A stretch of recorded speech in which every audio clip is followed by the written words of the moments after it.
यो भन्दा कि तपाईले अहिले जुन जुन नाम भन्नुभयो त्यो भन्दा ओमिक्रोन अलिक खतराजनक हो, घातक हो। ओमिक्रोन सबैभन्दा बढी स्प्रेड भइरहेको देखिएको के छ भने भ्याक्सिन लगाएको मान्छे नै बढी इन्फेक्टेड भइरहेछ। त्यसकारणले अब उपाय छैन, उपाय आफ्नो सुरक्षा आफै गर्ने हो। भ्याक्सिन लाउँदैमा तपाईलाई कोरोना भयो भने भ्याक्सिन लगाएपछि तपाईलाई रोगा भयो भने तपाईँ तातो पानी खानुहुन्न। निषेधाज्ञा यदि यो अहिलेदेखि कन्ट्रोल गरिएन भने भोलि निषेधाज्ञामा जानै पर्छ। कोभिडको खिलाफमा भ्याक्सिनको जमाना गइसकेको छ। खोपले काम गर्छ कि गर्दैन भन्ने फेरि त्यही पिसिआरमै आउनुहोस् तपाईँ। पिसिआरले काम गर्छ कि गर्दैन 30% हिटर छ। नमस्ते, कार्यक्रम वास्तविक खबर हेरेर बसिराख्नुभएका तपाईँ सम्पूर्ण दर्शकबिनहरूमा स्वागत गर्न चाहन्छु। म सुरेश तिमल सिंह। कोरोना भाइरस कोभिड-19 को कारणले गर्दा करिब 2 वर्ष यता विश्व नै आक्रान्त भइरहेको छ। कतै अझै पनि कोरोना भाइरस कोभिड-19 का सङ्क्रमित दिनानुदिन बढ्दै गइरहेका छन् भने केही देशहरूमा अहिले फेरि कोरोना भाइरसको नयाँ भेरिएन्ट ओमिक्रोनले फेरि आक्रान्त मचाइरहेको छ। यसै गरी हेर्दा नेपालमा भने दैनिक रूपमा अहिले करिब 200 जनामा कोरोना भाइरस कोभिड-19 पोजिटिभ देखिरहेको छ र नेपालमा लकडाउन हटेसँगै कोरोना भाइरस सङ्क्रमितको सङ्ख्या केही दिन यता फेरि बढ्न थालेको छ र नयाँ भेरिएन्ट ओमिक्रोनको पनि नेपालमा 2 जनामा पोजिटिभ आइसकेको छ। सोही कोरोना भाइरसको नयाँ भेरिएन्ट ओमिक्रोन कतिको घातक छ र ओमिक्रोनले कतिको असर गर्छ भन्ने विषयमा आज हामीले कोरोना भाइरसको सुरुदेखि वर्तमान समयसम्म गहिलो अध्ययन गर्दै आइरहेका एक विशेषज्ञ ज्ञान मित्रजीसँग कुराकानी गरेका छौँ। कार्यक्रम अन्तिमसम्म हेर्न नभुल्नुहोला। यति बेला हामीसँग ज्ञान मित्रजी हुनुहुन्छ, स्वागत छ हजुरलाई। नमस्ते। आरामै हुनुहुन्छ? सब ठिक छ। अध्ययनमा एकदम बढी रुचि छ हजुरको, होइन? अध्ययनमै रुचि छ। कोरोना भाइरसको नयाँ भेरिएन्ट ओमिक्रोन पनि नेपालभित्रै छ। खासमा यो ओमिक्रोनको उत्पत्ति कसरी भयो यसको बारेमा प्रश्न पारिदिनुहोस् न। ओमिक्रोनको उत्पत्ति कसरी भयो भन्ने कसैले पनि सक्दैन। ओमिक्रोन एउटा भाइरस हो। भाइरस पृथ्वीमा मनुष्य जन्मिनुभन्दा पहिला भाइरसको साम्राज्य हो। अहिले पनि सबैभन्दा बढी जनसङ्ख्या भाइरसकै छ।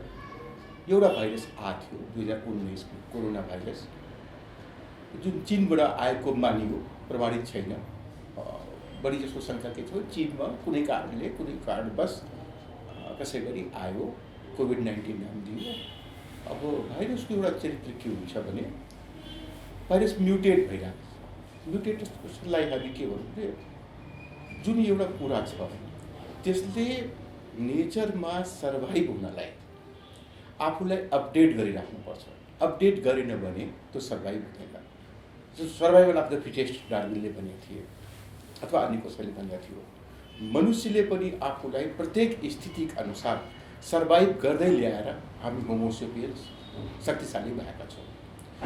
पृथ्वीमा अथवा नेचरमा जे सुकै प्राणी छ उसले आफूलाई सर्भाइभ गर्नलाई अपडेट गर्छ। त्यसै गरी भाइरसले पनि आफूलाई अपडेट गर्छ। यो भाइरस जुन कोभिड-19 थियो त्यो विभिन्न चरणमा परिवर्तित भएर त्यसलाई हामी म्युटेट भएर आयो भन्छौँ। म्युटेसन हुन्छ त्यसमा। कोभिड भाइरसमा अहिलेसम्म 10,000 भन्दा बढी म्युटेट भइसकेका छ। 10,000 आइसकेका छन्। त्यसमा केही भाइरसहरू जस्तो विगतमा आएको एल्फा, बीटा, गामा यी चाहिँ इङ्ल्यान्ड र साउथ अफ्रिकामा आएको थिए। इन्डियामा आएको डेल्टा, हामी कहाँ पनि पहिलो दोस्रो यो भन्दा कि तपाईँले अहिले जुन जुन नाम भन्नुभयो त्यो भन्दा ओमिक्रोन अलिक खतराजनक हो, घातक हो? होइन, घातक हो कि होइन दुईवटा एङ्गलले एनालिसिस गर्नुपर्छ। भाइरसको एउटा गुण त के हो भने पहिलो कुरा भाइरस विषाणु होइन। जस्तो आम नेपालीले बुझ्छ कि भाइरस विषाणु हो, विषको कुनै अणु हो। भाइरसमा विष हुँदैन। भाइरस सिम्पली न्युक्लिक एसिड हो। यो वास्तवमा यो जीवित प्राणी पनि होइन। जबसम्म यसले होस्ट कोशिका पाउँदैन तबसम्म यो लिभिङ एलिमेन्ट पनि होइन। होस्ट कोशिका पाएपछि यसले आफ्नो रिप्लिकेसन गर्छ, रिप्रोडक्सन गर्दैन, फोटोकपी गर्छ। कोशिकामा पुगेपछि त्यसको सङ्ख्या बढेर, पपुलेसन बढेर मान्छेमा भाइरसको इन्फेक्सन भयो, भाइरसले प्रवेश गर्यो। एकपटक कति सङ्ख्यामा प्रवेश गर्यो, 10 प्रवेश गर्यो कि 100 प्रवेश गर्यो, त्यसले मान्छेको शरीरमा पसेपछि लङ्समा, खास गरी यो भाइरस चाहिँ रेस्पिरेटरी भाइरस भएर लङ्समा प्रवेश गर्छ। लङ्समा प्रवेश गरेपछि यसले आफ्नो रिप्लिका गर्न थाल्छ। सङ्ख्या बढाउँछ। सङ्ख्या बढाएपछि चाहिँ के हुन्छ भने अर्गनलाई ढाकिदिन्छ। अर्गनलाई ढाकेपछि अर्गन भनेको मनुष्यको अङ्गलाई ढाकेपछि त्यो अङ्गको काम कारबाही जे छ त्यो हुन पाउँदैन। त्यसले गर्दा यो हानिकारक हुन्छ। अब भाइरसको दुईवटा रूपले के लिनु पर्यो। एउटा त भाइरसको स्प्रेड रेट, यो कति चाँडै फैलिन्छ, कति चाँडै रेप्लिकेसन गर्छ र एउटा मान्छे सङ्क्रमितबाट अरूमा कति चाँडै फैलिन्छ, स्प्रेड रेट भनिन्छ। अनि अर्को मोर्टिलिटी रेट। मोर्टिलिटी रेट अध्ययन गर्नलाई कुनै पनि भाइरसको 1.5-2 महिनापछि लाखौँ मान्छेलाई भइसकेपछि त्यो मध्ये कतिजना मरे त्यसबाट मोर्टिलिटी निकालिन्छ।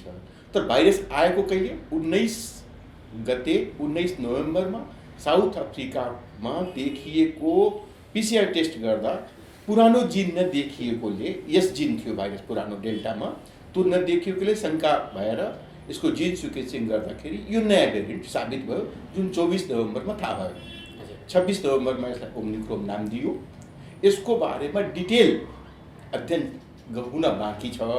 तर मेरो हिसाबमा जुन भाइरसको अध्ययन हुनु पर्थ्यो त्यो भाइरसले आफ्नो स्वरूप प्रमाणित गरिसकेका छ।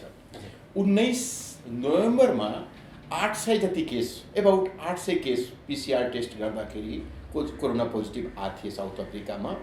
त्यो 4 डिसेम्बर आउँदासम्म, यानि विदिन 15 डेज त्यो सङ्ख्या 16,000 पुगिसकेको छ।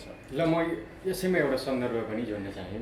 हामीले जुन पिसिआर भनिरहेका छौँ नि, यो पिसिआरले 100% नतिजा सही दिन्छ या गलत दिन्छ, त्यो तर्फ जाउँ। त्यो त क्लियरै छ नि। पहिलो भेरिएन्टदेखि नै सुरुमा जुन हामी कहाँ पहिलो लहर आयो अथवा दोस्रो लहर आयो, त्यसले के देखियो भने अरू कुनै प्रविधि छैन।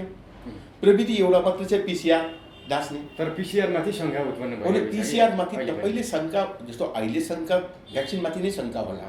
तर जब तपाईँसँग अर्को कुनै उपाय छैन, भ्याक्सिनले यस भेरिएन्टका खिलाफ काम गर्छ कि गर्दैन छोड्यो। तर तपाईँसँग भ्याक्सिन बाहेक कुनै उपाय छैन भने काम गर्छ कि गर्दैन त्यो पछिको कुरा हो। तपाईँले पहिले आजमाउनु पर्छ। तपाईँको अध्ययनले चाहिँ के भन्छ? पिसिआरले 100% रिजल्ट दिन्छ? पिसिआरको विषयमै क्लियरै छ। पिसिआर 70% उसको इफिकेसी छ, 30% त्यसमा इरर छ। पिसिआरले पिसिआर नै नगरे भयो नि यो देशमा यति खर्च गरेर पिसिआर गर्नुको अर्थ पनि के रहन्छ? ठिक छ, तपाईँको भने ठिक होला। एक्सट्रिमिस्टहरूले त्यो कन्स्पिरेसी थ्योरीहरूले त्यो पनि भन्छ, जुन मेसिनको 30% इरर छ त्यसको किन विश्वास गर्ने? अर्को उपाय के छ? नजाँच्ने। ल तपाईँले अहिले कोरोना भएको छैन, तपाईँ गर्वसँग भन्नुहुन्छ म जाँच्दिनँ। तपाईँलाई कोरोना भयो, तपाईँलाई रुगाखोकी लाग्यो, ज्वरो आयो, सिम्टम देखियो, तपाईँ थकित हुँदै जानुभयो, त्यसपछि के गर्ने? त्यो बेला नगर्ने, घरमै बसेर मर्ने कोही चाहन्छ अथवा कोही गर्न सक्ला। जति पनि धेरै मान्छे कोरोनाको विरोधी छन्, कन्स्पिरेसी हो, यो भ्याक्सिन बेच्ने उपाय हो अथवा दुनियाँलाई सकाप गर्ने उपाय भन्छन्। मेबी दे आर राइट, मलाई उनीहरूसँग केही भन्नु छैन, डिस्कसन गर्नु छैन। तर मलाई भयो अथवा तपाईँलाई भयो भने तपाईँको घरवालाले के गर्छ?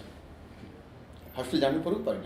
गाह्रो भएपछि हामी हस्पिटल किन जान्छौँ? सहज अवस्थामा त जाँदैनौँ, गाह्रो भएपछि जान्छौँ। र त्यो कोरोना इन्फेक्सन हो कि होइन, मान्छे कोरोना इन्फेक्टेड हो कि होइन, त्यो पत्ता लगाउने हामीसँग एउटा मात्रै विधि छ, पिसिआर। तपाईँले त्यसलाई ट्रस्ट गरे पनि नगरे पनि जब अर्को उपाय नै छैन, पिसिआर भन्दा हामीसँग अर्को उपाय हुँदाखेरि हामी चुज गर्न सक्छौँ। हामीसँग चुज हुनसक्छ कि एमा जाउँ कि बीमा जाउँ। कोरोनाको चेक गर्नुभन्दा अगाडि एड्सहरूमा पनि यही किट प्रयोग गरिन्थ्यो अरे भन्ने सुनेको थिएँ। त्यो विषयमा मलाई थाहा छैन, त्यो टेक्निकल विषय हो, ल्याबको विषय हो। त्यसको अर्को केमिकल, आखिर टेस्ट गर्ने केमिकलहरू अर्को केमिकल हुनसक्छ, रिएजेन्ट भनौँ, रिजेन्ट भनौँ, त्यो अर्को पनि हुनसक्छ, यसको अर्को पनि हुनसक्छ, त सेम पनि हुनसक्छ। त्यो ठुलो कुरो होइन। मेन हो आइडेन्टिफाई गर्नु पऱ्यो मभित्र कुनै प्याथोजन, भाइरस होस्, ब्याक्टेरिया होस् अथवा कुनै अरू जीवाणु होस् छिरेको छ कि छैन फरेन एलिमेन्ट, त्यसलाई पत्ता लगाउने विधि यो पिसिआर। अब मेन विषयवस्तुतर्फ जाउँ। अब यो ओमिक्रोनले नेपालमा कतिको आक्रान्त मच्याउला भन्ने पनि धेरैलाई चासो छ कि अब यो हिजो मात्रै 2 जनामा भेटियो, अब यो फैलिने गति यसको कतिको तीव्र छ, के लाग्छ? होइन, त्यो नेपालमा अथवा इङ्ल्यान्डमा अथवा अमेरिकामा अथवा अहिलेसम्म देखिसक्यो 40वटा देशको हामी पछाडि नजाउँ हिस्ट्रीमा। कहीँ जस्तो इन्डियामा अहिलेसम्म सायद 10, 12, 15, 20वटा देखिएका छन्, इङ्ल्यान्डमा 90 देखिए होला, अमेरिकामा 20वटा देखिए होला। त्यो त तपाईँले पिसिआर गर्नुभयो, पिसिआरमा यस जिन देखिएन, जिन सिक्वेन्सिङलाई पठाउनु भयो, सबै कुराको जिन सिक्वेन्सिङ हुँदैन बिकज इट इज कस्टली। पिसिआरभन्दा धेरै कस्टली छ जिन सिक्वेन्सिङ, जसको जिन सिक्वेन्सिङ भयो डाउटफुल, पिसिआरमा जुन डाउटफुल देखियो त्यसको जिन सिक्वेन्सिङ भएर थाहा भयो यति सङ्ख्यामा। अहिलेसम्म सायद मलाई लाग्छ संसारभरि 1000 पनि पुगेको छैन, संसारभरिको कुरा गरिरहेको छु म। सबैभन्दा बढी प्रकोप साउथ अफ्रिकामा छ, जहाँ अहिले लगभग सक्रिय पेसेन्टको सङ्ख्या, सङ्क्रमितको सङ्ख्या 1 लाख पुग्न लागेको छ। पुगेको छैन होला, केही बाँकी सायद 90,000 पुग्यो होला। सबैभन्दा बढी त्यहाँ छ। अरू ठाउँमा कहीँ 2 देखिए, नेपालमा 2 देखिए। But who can guarantee? नेपालमा तपाईँले कहिले पत्ता लाग्यो ओमिक्रोन? तपाईँले थाहा पाउनुभयो हिजो। नेपाल गभर्मेन्टले कहिले थाहा पायो? अस्ति बेलुका। नेपाल गभर्मेन्टले 19 मङ्सिरमा थाहा पायो बेलुका, जानकारी आयो 20 मा। तर जानकारीको पछाडि तपाईँ जानुहोस् कि 3 मङ्सिरमा, मङ्सिर 3 गते नेपाल ओर्लियोको मान्छेमा मङ्सिर 7 गते लक्षण देखिँदाखेरि जाँच गर्दाखेरि यस जिन नभेटेर नेगेटिभ आएको थियो। यस जिन नेगेटिभ आएर डाउटफुल, बिकज डेल्टामा यस जिन देख्नुपर्ने नदेखिएर त्यसको जिन सिक्वेन्सिङ गर्यो टेको हस्पिटलले, टेकोको ल्याबले, अथवा कुन ल्याब त्यसलाई भन्छ नेपालको जुन राष्ट्रिय ल्याब छ। हरेक विषयवस्तु हेर्दा के लाग्छ भने 1 मिनट पुरा पिसिआरले मात्रै आक्रान्त फैलिरहेको छ जस्तो लाग्छ। तपाईँले क्वेसनै गलत हो त्यो। तपाईँ पहिला आफ्नो पुरा पहिला क्वेसन गर्नु। नेपालमा ओमिक्रोन भेरिएन्ट मङ्सिर 3 गते आएको हो, तपाईँले यो याद राख्नुपर्छ। मङ्सिर भोलि हिजो तपाईँले थाहा पाउनुभयो जाँच भएपछि, जाँच होस् र नहोस्, Omicron which day Omicron arrived in Tribhuvan international hospital, international airport नेपालमा अथवा काठमाडौँमा ओमिक्रोन कुन दिन भित्रियो? जुन दिन त्यो मान्छे यहाँ ल्यान्ड गर्यो। त्यो मान्छे ल्यान्ड कुन दिन गरेको छ? मङ्सिर 3 गते। मङ्सिर 3 गते कुन दिन हो? 19 नोभेम्बर। 19 नोभेम्बर कुन दिन हो? जुन दिन साउथ अफ्रिकामा पिसिआर टेस्ट गर्दा यस जिन नभेटेर शङ्का लागेर जिन सिक्वेन्सिङलाई पठायो। 24 मा आइडेन्टिफाई भयो कि नयाँ भेरिएन्ट हो। सुरुमा नाम के राखियो? B11529। 26 मा ओमिक्रोन नाम दियो। तर हामी कहाँ त्यो भेरिएन्ट अलरेडी मङ्सिर 3 मा आइसकेको छ। तपाईँले यो बुझ्नुपर्छ। अब त्यसले अब अहिले नेपालमा जति 200-300 जति केस आइरहेको छन्, त्यो ओमिक्रोनका हुन् कि डेल्टाका हुन्, नोबडी नोज। जम्मा 2टाको सिक्वेन्सिङ भएको छ। दे आर ओमिक्रोन, अरूको त सिक्वेन्सिङ भएको छैन, अरू कतिको टेस्टै भएको छैन, पिसिआरै भएको छैन। जस्तो मलाई नै हुनसक्छ, म पिसिआरै गर्न गएको छैन, तपाईँ पिसिआरै गर्नु गएको छैन। अहिले नेपालमा पिसिआर गर्न को गइरहेछ? जसले विदेश जानु छ, जसले कुनै प्रमाणपत्र लिनु छ, जसले विदेश यात्रा गर्नु छ, पिसिआर आवश्यक छ। त्यही भएर ऊ जान्छ, हाँस्दै गइरहेको हुन्छ, उसले टिकट काटिसकेको छ पर्सिको, आज ऊ टेस्ट गराउन गयो, ऊ इन्फेक्टेड भइरहेछ। आम पब्लिक त गइरहेको छैन। त्यसैले कति यहाँ कति फैलिरहेछ, कति छ, त्यसको एक्चुअल डाटा प्राप्त हुँदैन। बट हामी सबै नेपालीले के बुझ्नु पऱ्यो? ओमिक्रोन हामी कहाँ मङ्सिर 3 गते भित्रिसकेका थियो, जुन दिन पत्ता लागेको छ साउथ अफ्रिकामा। म अझै जोड दिएर भन्छु, जुन दिन साउथ अफ्रिकामा आइडेन्टिफाइड भएको छ अथवा आइडेन्टिफाइड भएको छैन, जुन दिन शङ्का लाग्यो भेरिएन्टप्रति यो के हो भनेर, त्यही दिन त्यो एउटा साउथ अफ्रिकाबाट मान्छे नेपाल आएछ। त्यो 7 गते, मङ्सिर 7 गते, त्यसमा लक्षण देखिएको छ। ऊ इन्फेक्टेड त त्यहीँबाट भएर आएको छ, तर उसले नेगेटिभ रिपोर्ट बोकेर आएछ। अब रिपोर्ट नेगेटिभ त्यो बेला थियो अथवा उसले केही गरेर म्यानेज गर्यो, त्यसको पछाडि नजाउँ। अब एउटा अर्को विषय जोडेँ मैले, मास्क लगाउँदा कोरोना भाइरस नसर्ने सम्भावना कति छ? 90%। 100% स्योर नै हो? 100% नो, 100% इज नथिङ स्योर। साइन्सले त के भन्छ भने, साइन्सकै तपाईँ थ्योरीहरूमा जानुहुन्छ भने म यहाँ छु, इट इज नट 100%। 100% केही पनि हुँदैन। मास्क लाउनु, भौतिक दूरी कायम गर्नु, यसले कोरोनाको जुन चेन छ नि, एकले अर्कालाई इन्फेक्टेड गर्ने, त्यसलाई ब्रेक गर्ने उपाय हो। 100% कारगर छैन, तर 100% कारगर छैन भने हामीले पालन नगर्ने र 90% नै छ भने, 95% नै छ भने, अथवा 80% नै छ भने पनि हामीले उपाय गर्नुपर्छ। जस्तो कुनै पनि औषधि बन्छ, WHO ले त्यो औषधि 50%ले काम गर्छ भने त्यो हामीले प्रयोग गर्छौँ। कि 100मा 50 त जोगिए, 100मा 100 जोगिएन ठिक छ, 100मा 50 पनि जोगियो भने त्यो पनि सफलता हो। मास्क लगाएर 90% यदि कोरोनाको रिस्क कम हुन्छ भने द्याट्स नट ब्याड। त्यसलाई त हामी विरोध गर्नु त मिलेन।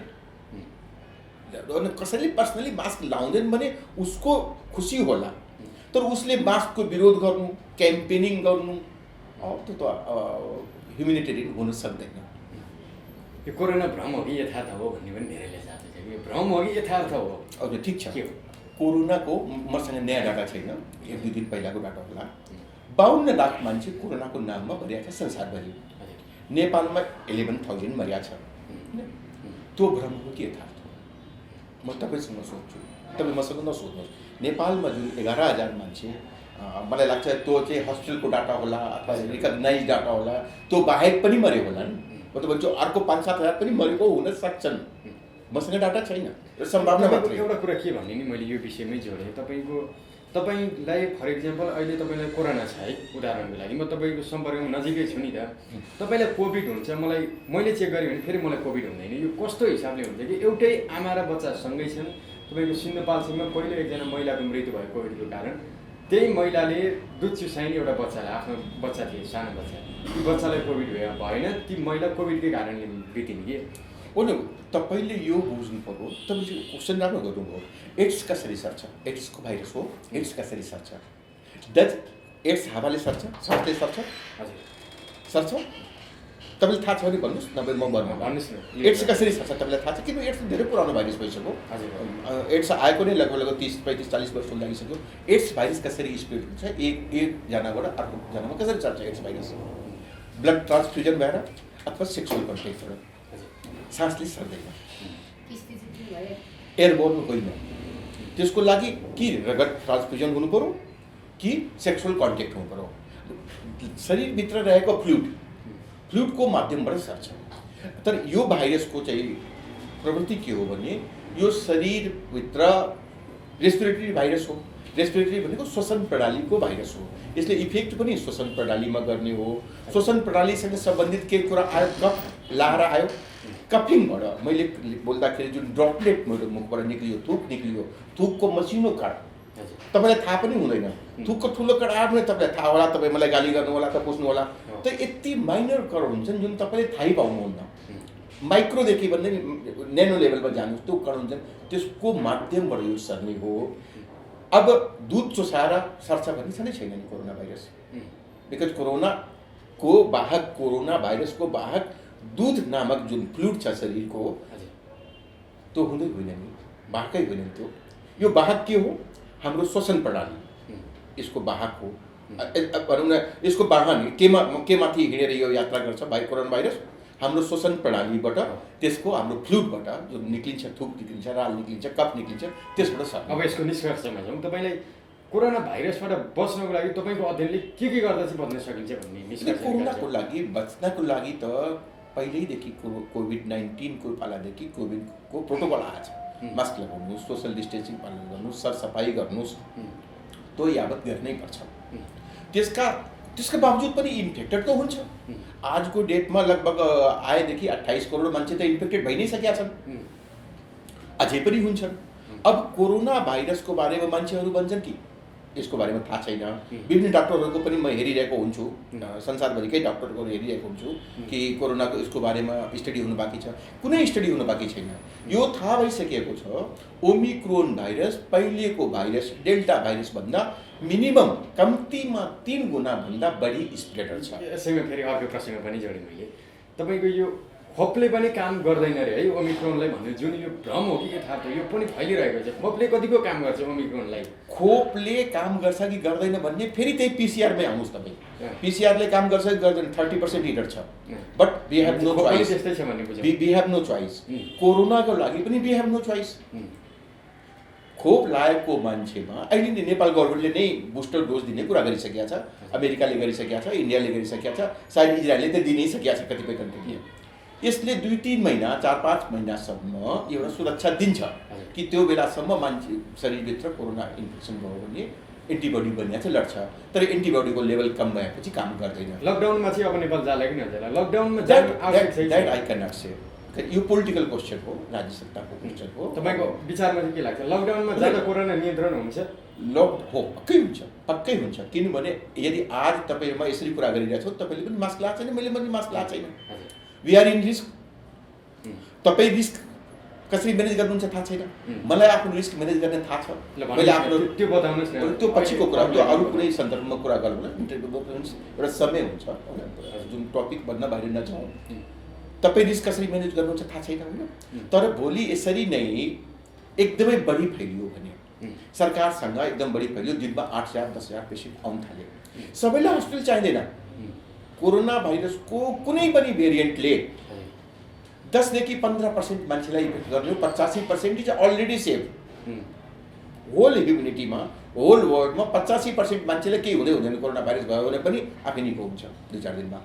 तर 15%लाई त इन्फेक्टेड गर्छ, त्यसमा 10% कस्तालाई चाहिँ बढी नोबडी असर गर्छ, नोबडी नोज। यसको कुनै पनि रिसर्च भएको छैन र मलाई लाग्छ कि अहिले 2-4 वर्ष 8-10 वर्ष रिसर्च हुनु पनि सक्दैन। कस्तोलाई इफेक्ट गर्छ कस्तोलाई इफेक्ट गर्दैन भन्ने रिसर्च हुन बाँकी छ। यसको अन्त्य कहिले होला भन्ने त भयो, यसको अन्त्य हुन चाहिँ के हुनुपर्छ? कहिले पनि हुँदैन। भाइरस नेभर डाइड, भाइरसलाई मार्ने उपाय हुँदैन, किनभने भाइरस कुनै जीवित प्राणी भए पो तपाईँ मार्नुहुन्छ। भाइरस तपाईँको शरीरमा छ, लिभिङ एलिमेन्ट छ, भाइरस यो टेबलमा छ, नन लिभिङ एलिमेन्ट छ, मर्दैन। यो कोरोना भाइरस भन्दा अगाडि यस्ता कुनै भाइरसहरूले विश्व प्रत्येक 10-12 वर्षमा 100 वर्ष पहिला पनि थियो स्वाइन के नाम त्यो के स्पेनिस फ्लू भन्ने थियो। स्पेनिस फ्लूले त्यो बेलाको, अब अहिले त विश्वको जनसङ्ख्या 8 करोड छ, 8 करोडमा 52 लाख मर्या छन्। त्यो बेला विश्वको जनसङ्ख्या आजभन्दा 100 वर्ष पहिला कति थियो होला? 1.5-2 अरब जति थियो। त्यसमा 5 करोड मान्छे मर्या छ, कति % मर्या छ, कति दहशत भयो होला?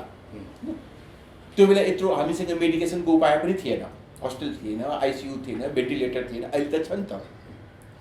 त्यही भएर यो कम भएको हो। तर अब यो भाइरस त अपग्रेड भएर म्युटेट भएर आइ नै राख्छ र ओमिक्रोनको त यो त सुरुवात हो। ओमिक्रोन मिनिमम मार्चसम्म जान्छ। यसको अब ओमिक्रोनको सुरुवात हो, यो बिस्तारै पिकमा जान्छ। जो साउथ अफ्रिकामा पिकमा पुगिसक्यो, नेपालमा नि पुग्छ। दिनमा 16,000 पेसेन्ट आउनु भनेको तपाईँ कल्पना गर्नुहोस्, नेपालमा दिनको 16,000 पेसेन्ट आए र 5%लाई मात्रै हस्पिटल चाहियो, धेरै 16,000लाई चाहिएन। 16,000 को 5% कति हुन्छ गणना गर्नुहोस्। 5%लाई हस्पिटल आइसियु चाहियो भने हामी कहाँ सङ्ख्या छैन। हामी कहाँ 2,500 पेसेन्ट पुग्ने बित्तिकै हस्पिटलमा नयाँ पेसेन्टले एम्बुलेन्समा हस्पिटलको बेड खोज्दै हिँड्नुपर्ने हुन्छ। 3 डेथ हुन्छ एम्बुलेन्समा। सेकेन्ड वेभमा हामीले हेरेका छौँ। चिन्ताको विषय के हो भने कुनै पनि भेरिएन्ट आउँछ, त्यसलाई हामी रोक्न सक्दैनौँ। कुनै गभर्मेन्टले रोक्न सक्दैन, कुनै सरकारले रोक्न सक्दैन, कुनै स्वास्थ्य मन्त्रीले रोक्न सक्दैन, कुनै कोरोनाविद अथवा डाक्टरले। ओमिक्रोनले पनि भयावह स्थिति लिन्छ कि के छ? होइन, त्यो तर्साउनु हुँदैन, पब्लिकले तर्साउनु हुँदैन। हजुरको अध्ययनले प्रश्न पारिदिन्छ। होइन, ओमिक्रोन आइसक्यो, compare to South Korea, South Africa compare गर्नुहोस्। दर्शकले आफै कम्पेयर गर्नु, पब्लिकले आफै कम्पेयर गर्नु। ग्लोबल हेड छ। तपाईँले गुगलमा corona world meter south Korea type गर्नुहुन्छ भने कोरोनाको दैनिक रिजल्ट त्यहाँ आउँछ। आज यति थिए, आज यति भए, आज यति भए, आज यति मरे, डेली आउँछ भने तपाईँ त्योसँग कम्पेयर गर्नुहोस्। मैले तपाईँलाई त्रास फैलाउनु, आतङ्क फैलाउनु, यस्तो हुन्छ, भयावह स्थिति हुन्छ, ठाउँ पाइने त्यो होइन। प्रत्येक मान्छेसँग आज इन्टरनेटमा पहुँच छ। वर्ल्ड कोरोना मिटर भन्ने टाइप गरोस्, साउथ अफ्रिकाको पोजिसन हेरोस्, अमेरिकैको पोजिसन हेरोस् न। अमेरिका मैले लाख+ पेसेन्ट त अमेरिकामा डेली आइरहेछन्। अमेरिकामा ओमिक्रोन पुगेको अहिले आइडेन्टिफाई भएको 4-5 दिनमा छ। त्यहाँ त पुरानै डेल्टाले 1 लाखभन्दा बढी आइरहेको छन्। 500, 700, 800, 1000 डेली मरि नै रहेछन् अमेरिका जस्तो देशमा। अमेरिकाको कुरा गर्ने हो भने त पहिलो वेभदेखि अहिलेसम्म कुनै वेभ शान्तै भएको छैन। त्यहाँ पहिलो वेभ हो कि सेकेन्ड वेभ हो कि थर्ड वेभ हो, अहिलेसम्म त्यो डिमार्केसन लाइनै छैन, कन्टिन्यू चलिरहेछ अमेरिकामा। त्यो स्थिति नेपालमा आउन सक्छ किनभने स्प्रेडर छ। मेरो सबै जो मैले धेरै डाक्टर साहबहरूको, नेपाली डाक्टर साहबहरूको, जस्तो डाक्टर रविन्द्र समीरको, शेरबहादुर पुन्जीको, हिजो मात्रै अनुप सुवेदीको पनि केही अन्तर्वार्ता मैले हेर्नु भएको आएको थियो। कोरोना घातक छैन भन्नुभयो उहाँले, स्प्रेडर छ। नेपाल जस्तो देशको लागि बुझ्नुपर्ने के हो भने हामी कहाँ स्प्रेडर हुनु नै हामीलाई घातक छ। किनभने हामी कहाँको मेडिकल इन्फ्रास्ट्रक्चर जुन छ एकदम कमजोर, एकदम लिमिटेड छ।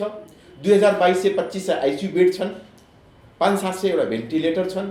त्योभन्दा पेसेन्ट हुने बित्तिकै मेडिकल फेसिलिटी पाउँदैन। मेडिकल फेसिलिटी नपाएको खण्डमा गम्भीर अवस्थाभन्दा पनि नर्मल गम्भीर पनि मान्छे डेथ हुन सक्छ हामीले मेडिकेसन नपुर्याएर। त्यही कारणले स्प्रेडर हुनु नै ओमिक्रोन भेरिएन्ट विगतका भेरिएन्टभन्दा स्प्रेडर हुनु नै नेपाल जस्तो देशको लागि घातक छ।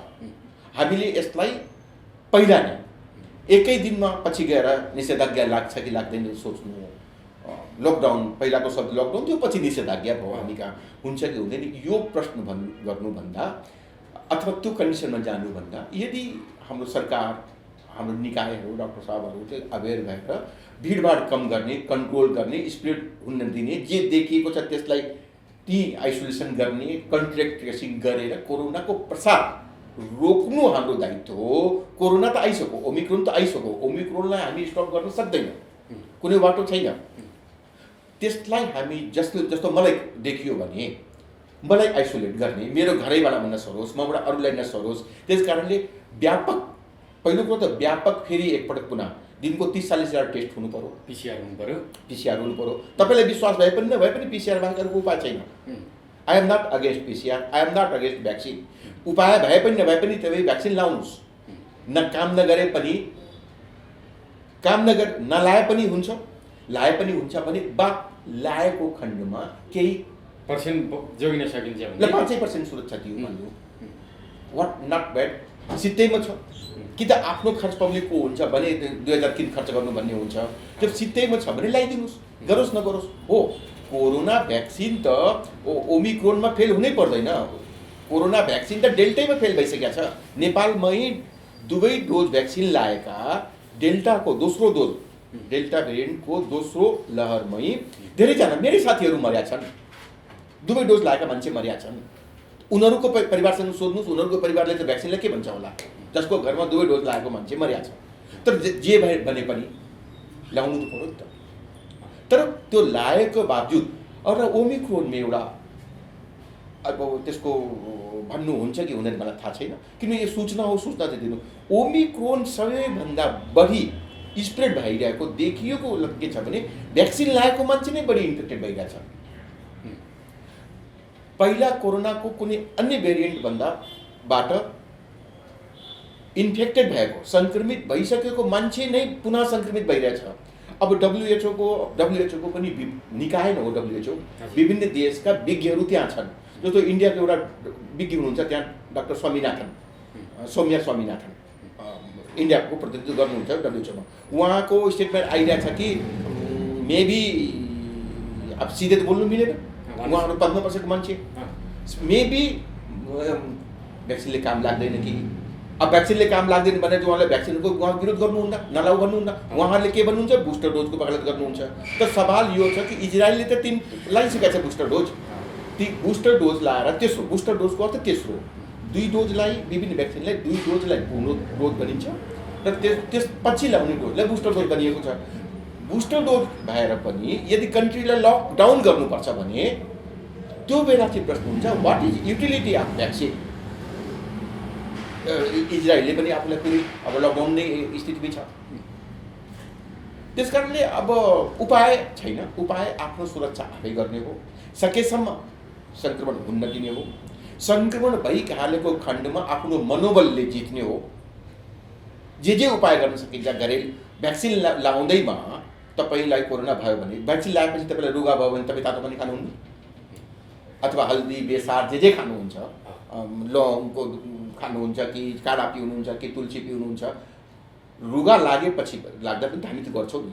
भ्याक्सिन लगाएपछि पनि यदि कोरोना सङ्क्रमण होस् कि सामान्य रुगाखोकी होस्, तपाईँ जे उपाय गरेर ठिक भन्नुहुन्छ, प्राथमिक उपचार त्यो सबै तपाईँले गर्नु पर्यो।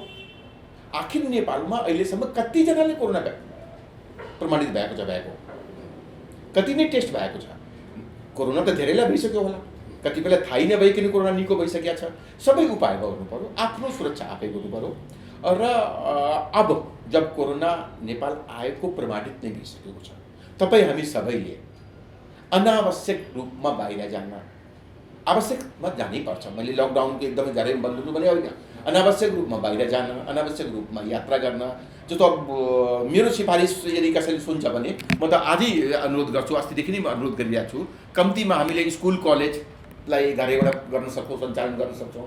सिनेमा हल नेसेसरी कुरा होइन, जहाँ भिडभाड हुने ठाउँ छ त्यसलाई गभर्मेन्टले निषेधाज्ञा होइन, प्रेसरले होइन, रिक्वेस्ट गरेर प्लिज तपाईँहरू केयरफुल हुनुहोस्, आफ्नो सुरक्षा आफै गर्नुहोस्, भिडभाड कम गर्नुहोस्, 50% मेन पावरले काम गर्नुहोस्। ब्याङ्कहरूले 50% मेन पावरले काम गर्न सक्छ, सरकारी अफिसहरू पनि गर्न सक्छ। निषेधाज्ञा यदि यो अहिलेदेखि कन्ट्रोल गरिएन भने भोलि निषेधाज्ञामा जानै पर्छ, अर्को उपाय हुँदैन। तर अहिलेदेखि म्यानेज लाग्दै गऱ्यो भने लकडाउनमा जानु पर्दैन। पूर्ण रूपमा निषेधाज्ञा अथवा लकडाउन जानु पर्दैन। तर ओमिक्रोनसँग बच्ने धेरै उपाय छ। अहिले अब वास्तवमा भन्ने हो भने अहिले भन्दाखेरि सायद WHO अथवा यहाँका विभिन्न निकायले म माथि आक्षेप लाग्न सक्दैन। कोभिडको खिलाफमा भ्याक्सिनको जमाना गइसकेको छ। कोभिडको खिलाफमा कोभिडकै भ्याक्सिन फाइजर भ्याक्सिनको तपाईँले नाम सुन्नुभएको छ। फाइजर भ्याक्सिनले टेब्लेट बनाइसकेको छ, एन्टिभाइरल औषधि।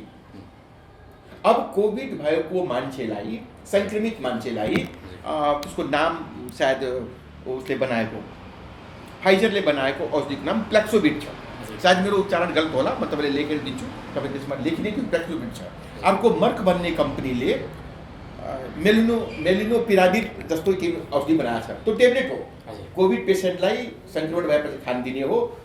उसको डोज कति छ, 2 टेब्लेट छ कि 10 टेब्लेट छ, कोर्स छ। जस्तो एन्टिबायोटिकको कोर्स हुन्छ, एन्टिभाइरल कोर्स हुन्छ, निको भइरहेछ। 89% निको भइसकेको छ। गम्भीर बिरामीमा 89% काम गरिरहेछ। तर त्यसको गर्ने कि नेपालीको हैसियतमा हेर्ने हो भने त्यो औषधिको दाम फाइजर कम्पनीले बनाएको एउटा कोर्स, एकजनालाई कोर्सको दाम $530 छ। मर्क कम्पनीले बनाएको औषधिको दाम, मोलुपिराविरको दाम $700 छ। लगभग झन् 60,000 रुपियाँ नेपाली भयो। अब त त्यसको व्यवहार हुन्छ औषधिको। सम्पन्न मान्छेले, हुनसक्ने मान्छेले कोभिड हुने बित्तिकै मगाउला नि मोलुपिराविर। पहिला पनि रेमडेसिभिर मान्छेले लाखौँ तिरेर मगाएकै हुन्। अब कोरोना छ, कोरोनासँग गाँसिएका विभिन्न कुरा छन्। अब कुरा हुँदाखेरि विभिन्न कुराले लाभ हुने मानसिकता सबै संसारभरि नै हुन्छ। कोरोना भाइरस पनि हो, कोरोना सङ्क्रमण पनि हो, कोरोना रोग पनि हो, कोरोना प्रब्लम पनि हो। अब कसैको लागि कोरोना अपर्च्युनिटी पनि हो। समय र सम्वादको लागि धेरै धन्यवाद। सबैलाई पनि धन्यवाद। कार्यक्रम कस्तो लाग्छ कमेन्ट बक्समा आफ्नो प्रतिक्रिया लेख्न नभुल्नुहोला र अर्को हप्ता पुनः नयाँ विषयवस्तुका साथ उपस्थित हुने नै छौँ। आजको लागि म लगायत सम्पूर्ण युनिटलाई बिदा दिनुहोस्। नमस्ते।